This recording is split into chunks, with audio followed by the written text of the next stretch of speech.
Hello everyone, स्वागत है आप सभी का हरियाणा जीके के इस प्यारे से सेशन में। आज हमारा प्रैक्टिस सेट का 9वां दिन है। इस हरियाणा जीके के प्रैक्टिस सेट में आपको हरियाणा जीके के प्रीवियस ईयर क्वेश्चन जो स्टेट के पेपर में पहले पूछे गए हैं और जो नए क्वेश्चन है करंट अफेयर के क्वेश्चन है, उन सभी क्वेश्चन को हमने प्रैक्टिस सेट में इंक्लूड किया है। ये जो प्रैक्टिस सेट है ये अब जब तक आपका पेपर नहीं हो जाता है स्टेट का, तब तक आप इन प्रैक्टिस सेट के जरिए अपनी तैयारी करते रहें। ये आपके लिए बहुत ही फायदेमंद होंगे। और चलो अब शुरू करते हैं हमारे पहले क्वेश्चन से। पहला क्वेश्चन क्या हमारी स्क्रीन के ऊपर, देवी रूपक योजना कब लागू हुई थी? जो देवी रूपक योजना है वो कब लागू हुई थी? 25 सितंबर 2002, 2 अक्टूबर 2003, 15 अगस्त 2006 या फिर 15 अगस्त 2005। जो ये देवी रूपक योजना है ये कब शुरू की गई थी? ऑप्शन नंबर ए, 25 सितंबर 2002। क्वेश्चन दूसरा क्या है, देवी रक्षक योजना कब लागू हुई थी? 25 सितंबर 2002, 2 अक्टूबर 2003, 15 अगस्त 2006 और 15 अगस्त 2005। जो देवी रक्षक योजना है वो कब लागू हुई थी? वो लागू हुई थी 2 अक्टूबर 2003। ऑप्शन नंबर बी सही हो जाएगा। तीसरा क्वेश्चन क्या है, बेरोजगारी भत्ता योजना कब लागू हुई थी? 2002 में, 2004 में, 2006 में या फिर 2008 में? तो ये कब लागू हुई थी ये योजना? ये लागू हुई थी, ऑप्शन नंबर बी सही हो जाएगा, 2004 में। चौथा क्वेश्चन क्या है कि मिड डे मील योजना कब लागू हुई थी? 2 अक्टूबर 2003, 25 सितंबर 2002, 15 अगस्त 2004 और 3 जुलाई 2003। ये पूछा हुआ है कि हरियाणा में पूछी हुई है कि मिड डे मील योजना कब लागू हुई थी? कब लागू हुई थी ये? 15 अगस्त 2004 को। ऑप्शन नंबर सी सही हो जाएगा हमारा। पांचवा क्वेश्चन क्या है, डॉक्टर अंबेडकर मेधावी छात्र योजना हरियाणा में कब लागू हुई थी? 2003, 2002, 2004 या फिर 2006? तो ये कब लागू हुई थी हरियाणा में? ये तो ऑप्शन में नहीं दिया हुआ। ये जो डॉक्टर अंबेडकर मेधावी छात्र योजना है ये कब लागू हुई थी? ये लागू हुई थी 2005 में। नेक्स्ट क्वेश्चन क्या है, वन नीति योजना कब लागू हुई थी? 2004, 2002, 2004, 2005 में? हरियाणा में वन नीति योजना कब लागू हुई थी? ये लागू हुई थी 2005-06 में। कौन सा सही हो जाएगा हमारा? ऑप्शन नंबर डी सही हो जाएगा। कृषि उपहार योजना कब लागू हुई थी? 2 अक्टूबर 2000, 3 जुलाई 2006, 10 जुलाई 2008 या फिर 15 अगस्त 2004? तो ये योजना है कृषि उपहार योजना कब लागू हुई थी हरियाणा में? ये लागू हुई थी 2 अक्टूबर 2004 को। ऑप्शन नंबर ए सही हो जाएगा। आठवां क्वेश्चन क्या है कि कौन सी योजना है जो राज्य में 1 लाख सौर प्रकाश उपकरणों की स्थापना के लिए हरियाणा में 27 अक्टूबर 2018 को लागू की गई थी? इसमें उस योजना की जो तारीख है वो भी दी हुई है, 27 अक्टूबर 2018 को लागू हुई थी और सौर प्रकाश से जुड़ी हुई है। कौन सी है? संचालक मुस्कान, सलामती, अनुकूल ग्रह योजना और मनोहर ज्योति योजना। तो कौन सा सही हो जाएगा इसमें से? ऑप्शन नंबर डी, मनोहर ज्योति योजना। ये लागू हुई थी खट्टर के टाइम पे। नौवां क्वेश्चन क्या है, हरियाणा सरकार ने राज्य के छात्रों की मदद करने के उद्देश्य से शिक्षा सेतु नामक एक मोबाइल ऐप लॉन्च किया है। जो ये ऐप है ये शिक्षा सेतु, ये हरियाणा सरकार ने कब लॉन्च किया था? 18 दिसंबर 2018 को, 19 दिसंबर 2018 को या फिर 20 दिसंबर 2018 को या फिर 22 दिसंबर 2018 को? तो ये कब मोबाइल ऐप जो है कब लॉन्च की थी? ये लॉन्च की थी 19 दिसंबर 2018 को। ऑप्शन नंबर बी सही हो जाएगा। 10वां क्वेश्चन क्या है, हरियाणा राज्य अंत्योदय आहार योजना के किस जिले में शुरू नहीं किया जा रहा? जो हरियाणा राज्य ने अंत्योदय आहार योजना है उसको किस जिले में शुरू नहीं किया है ये पूछा हुआ है। फरीदाबाद, गुरुग्राम और हिसार या फिर रेवाड़ी? तो जो ये योजना है अंत्योदय आहार योजना किस जिले में शुरू नहीं की है? ऑप्शन नंबर डी, रेवाड़ी में। 11वां क्वेश्चन क्या है, एक योजना शुरू की गई है जिसके अंतर्गत बीपीएल कार्ड वाले एक वरिष्ठ नागरिक की तीर्थ यात्रा का खर्च जो है सरकार वहन करेगी। यह योजना कौन सी है? बूढ़ा बचाओ, श्री दर्शन, तीर्थ दर्शन या फिर बेटी बचाओ? तो ये कौन सी हो जाएगी? ऑप्शन नंबर सी, तीर्थ दर्शन। 12वां क्वेश्चन क्या है, हरियाणा के किस जिले में पीड़ित महिलाओं के लिए पहले वन स्टॉप सेंटर की स्थापना की गई है? करनाल में, जींद में, सोनीपत या फिर फरीदाबाद में? तो ये महिलाओं के लिए वन स्टॉप सेंटर की स्थापना हरियाणा में कहाँ की गई है? ये की गई है ऑप्शन नंबर ए, करनाल के अंदर। 13वां प्रश्न क्या है, हरियाणा सरकार द्वारा शुरू की गई ई खरीद योजना क्या है? हरियाणा सरकार ने जो ई खरीद योजना शुरू की है वो किससे जुड़ी हुई है? डिजिटल स्वास्थ्य प्लेटफॉर्म, एक स्वच्छता जागरूकता मिशन या फिर खाद्यान्न खरीद का डिजिटलीकरण या फिर डिजिटल भुगतान प्लेटफॉर्म को बढ़ावा देना? जो ई खरीद योजना है वो किससे जुड़ी हुई है? वो जुड़ी हुई है खाद्यान्न जो खरीद है उसका डिजिटलीकरण। 14वां प्रश्न क्या है, हरियाणा ने अवैध खनन पर निगरानी रखने के लिए कौन सी योजना शुरू की है? जन जागरण योजना, ई रवाना योजना, ई निगरानी योजना या फिर खोजबीन योजना? तो ये अवैध खनन पर निगरानी रखने के लिए कौन सी योजना शुरू की गई है? हो जाएगी ऑप्शन नंबर बी, ई रवाना योजना। 15वां क्वेश्चन क्या है, हरियाणा सरकार ने यह योजना गतिविधि उन्मुख शिक्षा हेतु 2014 में शुरू की है। वो कौन सी योजना है?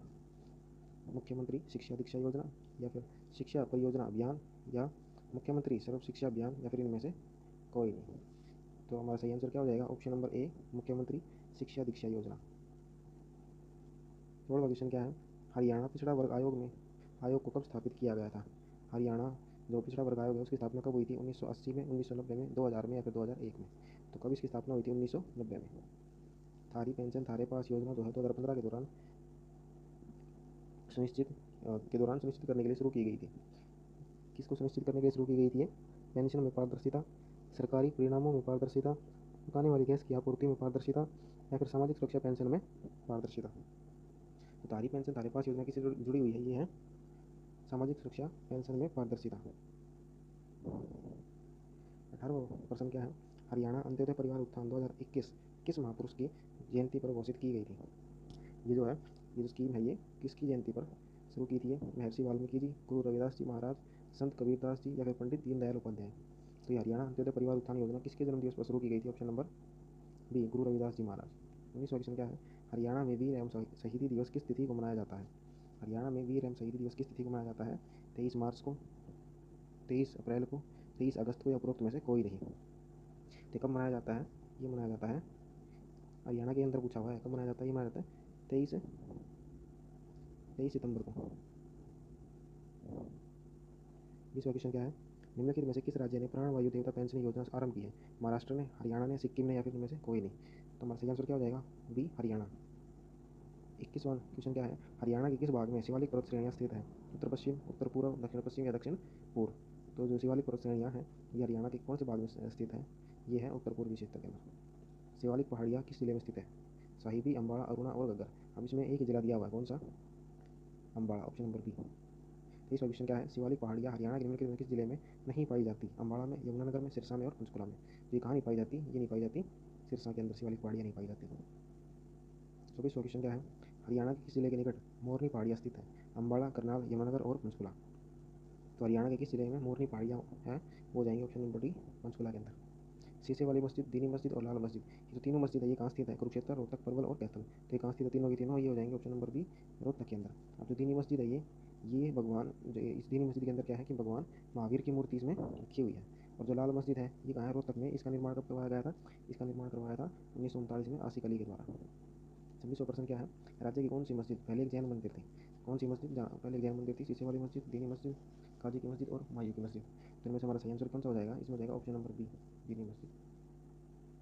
27वां क्वेश्चन क्या है, राज्य में अवस्थित काबुली बाग मस्जिद का निर्माण किसने करवाया था। जो काबुली बाग मस्जिद है उसका निर्माण किसने करवाया था? बाबर, अकबर, जहांगीर और शेर शाह सूरी। तो किसने करवाया था काबुली बाग मस्जिद का निर्माण? ऑप्शन नंबर ए, बाबर ने। नेक्स्ट क्वेश्चन क्या है, रेवाड़ी की लाल मस्जिद किसके शासनकाल के दौरान बनाई गई थी। बाबर, मोहम्मद बिन तुगलक, मोहम्मद गोरी और अकबर। रेवाड़ी की लाल मस्जिद किसने बनवाई थी? ऑप्शन नंबर डी, अकबर ने। 38वां क्वेश्चन क्या है, हरियाणा का कौन सा तीर्थ स्थल है जो पूजा पाठ के लिए पवित्र माना जाता है। पिहोवा, कमलनाथ तीर्थ, कतारी तीर्थ और भीष्मकुंड। तो इनमें से हमारा सही आंसर कौन सा हो जाएगा? इसमें जाएगा ऑप्शन नंबर बी, कमलनाथ तीर्थ। ये जो कमलनाथ तीर्थ है ये भगवान ब्रह्मा से जुड़ा हुआ है। क्वेश्चन नंबर 30, सन्निहित तीर्थ स्थिल है। सन्निहित तीर्थ जो है स्थित है, कहाँ स्थित है ये? कुरुक्षेत्र में, गुरुग्राम में, यमुनानगर में, या फिर इनमें से कोई नहीं। तो सन्निहित तीर्थ ये कहाँ है? ये है कुरुक्षेत्र के अंदर, और ये भगवान विष्णु का स्थायी निवास माना जाता है। 31वां क्वेश्चन क्या है, वह धार्मिक स्थल कौन सा जहाँ कृष्ण ने अर्जुन को गीता का उपदेश दिया था। मार्कंडेय तीर्थ, ज्योतिषर तीर्थ, ब्रह्म सरोवर और कालेश्वर तीर्थ। तो जो ये ज्योतिषर तीर्थ है यहाँ श्री कृष्ण जी ने अर्जुन को गीता का उपदेश दिया था बरगद के पेड़ के नीचे। ज्योतिषर सरोवर क्यों प्रसिद्ध है?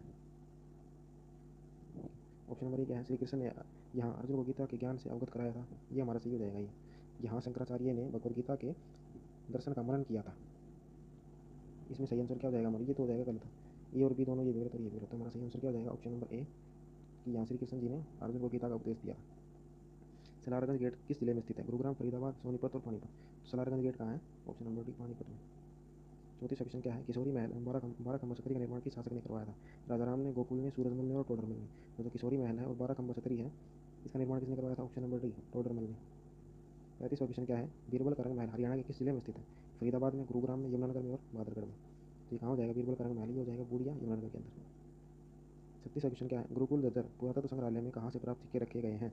जो जो जज्जर के अंदर पुरातत्व संग्रहालय है उसमें जो सिक्के रखे गए हैं वो कहाँ से प्राप्त हुए थे? खोखराकोट, अग्रोहा, औरंगाबाद और मीता था। तो ये कहाँ से प्राप्त हुए हैं? ये प्राप्त हुए हैं ऑप्शन नंबर ए, खोखराकोट। 37वां क्वेश्चन क्या है, निम्न में से कौन सी रचना जो है आचार्य विद्यानिधि से संबंधित है। कबीर चरितम, दयानंद चंद्रोदय, गांधी चरितम या फिर कथा शतकम। तो हमारा सही आंसर क्या हो जाएगा इसमें से? जो ये रचना है दयानंद चंद्रोदय, ये आचार्य विद्यानिधि से जुड़ी हुई है।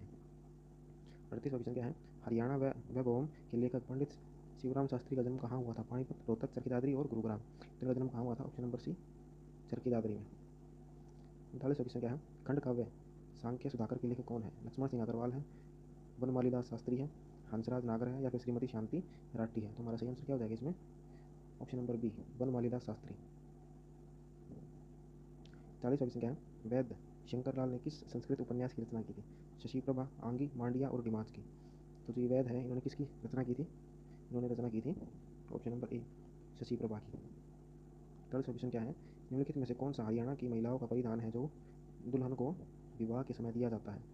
वहरिया, श्यामा, गुमटी और सोपली। अब इनमें से सारे ऑप्शन गलत हो जाएंगे। ये भी गलत है, ये भी गलत, ये भी गलत और ये भी गलत। तो कौन सा दिया जाता है महिलाओं को विवाह के टाइम पे? वो दिया जाता है डिमांच। तो कौन सा सही हो जाएगा हमारा? डिमांच। 42वां क्वेश्चन क्या है? गहरे लाल रंग के किनारों पर छपी ओढ़नी को कहा जाता है? क्या कहा जाता है? श्यामा, सोपली, ओढ़ना और दुकानिया। तो उसको क्या कहा जाता है? उसको कहा जाता है ऑप्शन नंबर बी, सोपली। और नेक्स्ट क्वेश्चन क्या है? गद्दर का गहरे लाल रंग का पीले धागों से कड़ा ओढ़ना क्या कहलाता है? दुकानिया, श्यामा, सोपली और गुमटी। तो उसको क्या कहते हैं हम? उसको कहते हैं हम ऑप्शन नंबर ए, दुकानिया। 44वां क्वेश्चन क्या है? फुलकारी का अर्थ है? हरियाणा के गाँव गाँव में बड़े बाग, अमृत बांट की कला, भवनों पर फूलों की कला और शॉल बनाने की कला। तो हमें पता है फुलकारी क्या है? शॉल बनाने की कला है। ऋतु परिवर्तन विधान का पर्व किसे कहा जाता है? मकर संक्रांति को, होली, दीपावली और बैसाखी। तो ऋतु परिवर्तन का पर्व किसे कहा जाता है? विधान का पर्व भी option number A, Makar Sankranti. 46वां क्वेश्चन क्या है? हरियाणा में रबी की फसल तैयार होने पर कौन सा त्यौहार मनाया जाता है? लोहड़ी, बैसाखी, गुरु पर्व और इनमें से कोई नहीं। तो कौन सा त्यौहार मनाते हैं फसल तैयार होने पर? बैसाखी। 47वां क्वेश्चन क्या है? हरियाणा में किस दिन को गुरु पर्व के रूप में मनाया जाता है? कार्तिक पूर्णिमा, माघ पूर्णिमा, आश्विन पूर्णिमा और श्रावण पूर्णिमा। तो गुरु पर्व कब मनाया जाता है? कार्तिक पूर्णिमा को। 48वां क्वेश्चन क्या है? हरियाणा में होला मोहल्ला किस सिख गुरु की स्मृति में मनाया जाता है? गुरु अर्जुन देव, गुरु गोविंद सिंह, गुरु तेग बहादुर और गुरु रामदास। तो ये जो होला मोहल्ला महोत्सव है ये किस गुरु की स्मृति में मनाया जाता है? ये गुरु तेग बहादुर। ये होला मोहल्ला महोत्सव कहाँ मनाया जाता है? लखनऊ, माजरा, रोहतक के अंदर। 49वां क्वेश्चन क्या है? इनमें से कौन सा हरियाणा का सबसे पुराना लोक नृत्य है? धमाल, डफ, फाग और घूमर। तो कौन सा है जो नृत्य है हरियाणा का सबसे पुराना लोक नृत्य है? कौन सा हो जाएगा? Option number A, Dhamal. 50वां क्वेश्चन क्या है? हरियाणा की धमाल नृत्य विधा का प्रदर्शन कहाँ किया जाता है? हिसार में, झज्जर, महेंद्रगढ़ में, सिरसा और कुरुक्षेत्र के अंदर। तो कहाँ किया जाता है ये धमाल नृत्य? झज्जर और महेंद्रगढ़ में। हरियाणा की निम्न में से कौन सी नृत्य शैली महाभारत के युद्ध के दिनों से चली आ रही है? सांग, खोड़िया, धमाल और झूमर। तो कौन सी नृत्य शैली है महाभारत के टाइम से फेमस है जो? वो है धमाल। 52वां क्वेश्चन क्या है? इनमें से कौन सा नृत्य जो है वीर रस प्रधान है? सांग नृत्य, डफ नृत्य, ए और बी दोनों या फिर इनमें से कोई नहीं। तो कौन सा हो जाएगा इनमें से? ऑप्शन नंबर सी हो जाएगा हमारा सही आंसर। सांग नृत्य भी और डफ नृत्य ये दोनों वीर रस प्रधान है। 53वां क्वेश्चन क्या है? पलवल, होडल, बल्लभगढ़ जिले से संबंधित नृत्य कौन है? इन तीनों जिलों से संबंधित नृत्य कौन है? मतलब ये पलवल के अंदर ही है ये। पलवल तो होडल और बल्लभगढ़ आता है फरीदाबाद के अंदर। कौन सा नृत्य जो इन तीनों जगह किया जाता है? रसिया नृत्य, रतवाई नृत्य, कोगा नृत्य और सांग नृत्य। तो कौन सा नृत्य है इन तीनों क्षेत्र के अंदर किया जाता है? वो है रसिया नृत्य, ऑप्शन नंबर ए। 54वां क्वेश्चन क्या है? ये रोहतक नगर 12 योजन लंबा व 7 योजन चौड़ा था, यह जानकारी किस ग्रंथ से प्राप्त होती है? दिव्य वेदांत, आचरण सूत्र, महाभाष्य और अर्थशास्त्र। तो ये जो जानकारी हमें कहाँ से मिलती है? ऑप्शन नंबर ए, दिव्य वेदांत से। क्वेश्चन नंबर 55 क्या है? नर नारायण गुफा स्थित है कैथल में, कुरुक्षेत्र में, यमुनानगर में और जींद में। तो नर नारायण गुफा कहाँ है? ये जाएगी यमुनानगर, ऑप्शन नंबर सी। 56वां क्वेश्चन क्या है? हरियाणा में अवस्थित चनेटी के स्तूप की प्रमुख विशेषता क्या है? यह राज्य की प्राचीनतम धार्मिक इमारत है। इसका निर्माण गोलाकार आकृति के रूप में किया गया है। यह हिंदू मुस्लिम वास्तुकला का मिश्रण है या फिर उपयुक्त सभी। तो इसका सही आंसर क्या हो जाएगा हमारा? डी, उपयुक्त सभी। जो चनेटी के स्तूप की विशेषता है सारी चीज़ें यहाँ बताई गई है। 57वां क्वेश्चन क्या है? कर्ण का किला कहाँ पर है? भिवानी में, थानेसर में, सोनीपत में या फिर उपयुक्त में से कोई नहीं। तो कर्ण का किला कहाँ है? थानेसर, कुरुक्षेत्र के अंदर। 58वां क्वेश्चन क्या है? किस वर्ष हरियाणा प्रदेश का पंजाब में विलय किया गया था? 1858 ईस्वी, 1958 ईस्वी, 1757 या फिर इनमें से कोई नहीं। हरियाणा को पंजाब में कब मिलाया गया था? 1858 में।